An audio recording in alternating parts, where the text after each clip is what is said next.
Hypoglycaemia বা রক্তে শর্করা স্বল্পতা।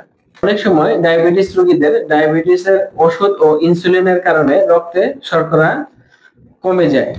রক্তে শর্করার পরিমাণ কমে গেলে অর্থাৎ 3.9 মিলিমোল পার লিটার এর কম হলে কিছু লক্ষণ দেখা দেয়, যেমন অসুস্থ বোধ হওয়া, বুক ধড়ফড় করা, শরীর অতিরিক্ত ঘামা, শরীর কাঁপা, ভারসাম্য হারিয়ে ফেলা, খিঁচুনি হওয়া, অস্বাভাবিক আচরণ করা ও অজ্ঞান হয়ে যাওয়া।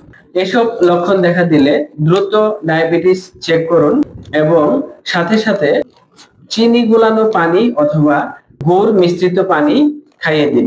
যদি রোগী অজ্ঞান হয়ে যায় তাহলে তাকে কিছু খাওয়ানোর চেষ্টা করবেন না, তাকে দ্রুত নিরাপদে গ্লুকোজ স্যালাইন দেওয়ার জন্য তাৎক্ষণিকভাবে হাসপাতালে প্রেরণ করুন।